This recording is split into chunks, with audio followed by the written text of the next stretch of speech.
The big question, will I ever lose my virginity? For a lot of you longtime followers of mine, whether you're supporters or haters, you guys have probably been asking the same question.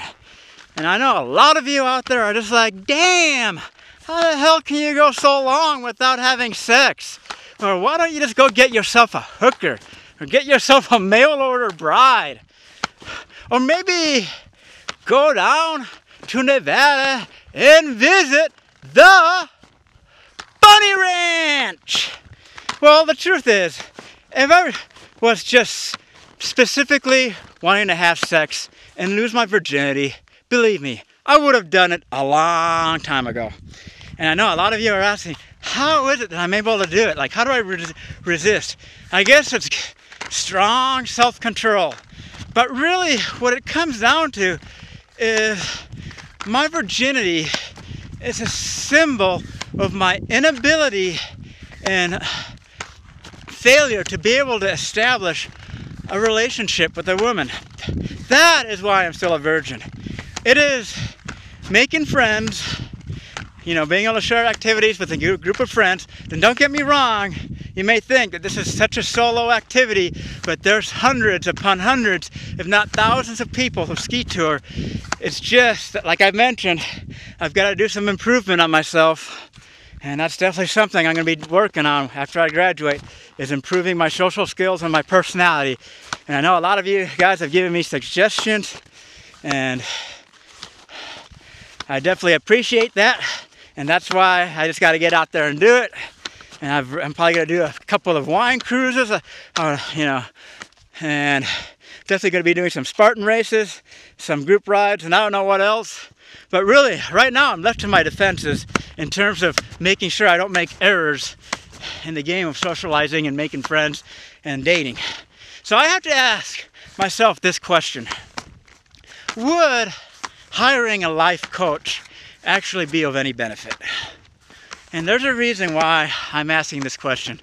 Because I've done an extensive research on the internet, and for one, they can be pretty expensive.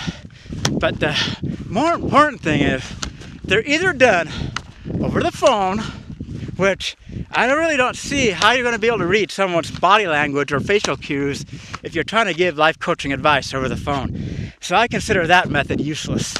And then you've got a Skype session, or maybe in an office setting. And the problem with those environments is it's a very controlled environment. When you're out there in the real world, whether it's on campus, at the gym, at a restaurant, or on a cruise, or whatever activity you're doing, social environments are much more dynamic.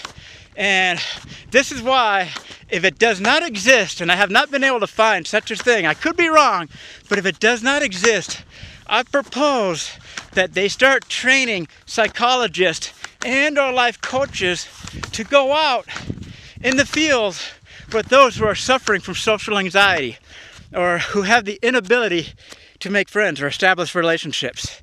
And I'm going to give you guys a little example of what I mean. Let's say that I go and I seek out a therapist and life coach who's an expertise in both the psychological and social aspects of mental health. And let's say they assign me with someone who likes to go do like Spartan races or Tough Mudders. Essentially what they would do is they would be like my buddy, and they would do like the race with me. And what they would do is they wouldn't necessarily be giving me suggestions during the race, but what they would do is they would observe me. And then in the follow-up session, they would point out like where my strong points were and what my errors were. And that way, the next time I go meet with them and do a certain activity, or whether it's going out to a restaurant, they can judge, my facial expressions, body posture, tone of voice, choice of conversation. And I feel that would be of so much benefit to those who have been suffering profound loneliness due to their social anxiety or whatever other condition may be inhibiting them from being able to really get out of life what really seems to be most important, and that is living it up with your pals. Because really, that's what life really is. That's living life. Is whether you work weekends or weekdays or whatever, just being able to get out there and have fun with your friends, you know, being able to do things with your girlfriend or your wife, spouse, or husband, you know, depending on, you know, if you're man or woman who's going through these issues. Fact of the matter is really no one should have to be going through loneliness. It's like a form of punishment. And I feel having a peer mentorship program could end this needless punishment that a lot of people with social anxiety and certain forms of mental illness are going through, or whether it's like other issues that may pose difficulties in socializing. So that's what I propose. I wanted to get that off my chest because I figured, one, this is a spectacular background.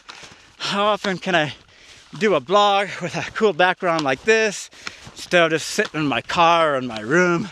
As a matter of fact, just to give you guys a heads up, I am going to throw one of those laughing videos, and it's going to be about my roommate. And don't get me started on that, because if I get in the right mood, I may not be able to finish my sentences. I mean, I got to thank my stepdad. My stepdad, he's the one that came, who I learned, like, who could not fight his way out of a paper bag. I got that from my second stepdad. He was quite the man. I will always remember my stepdad. He was always talking big, but he was like more talk than action, but it was funny listening to him. But yeah, so that's my blog for now. Once again, hope everyone's doing good, trying to get out there, and I thank you all for your support and your constructive feedback, or even your criticism. And so, until next time, peace out.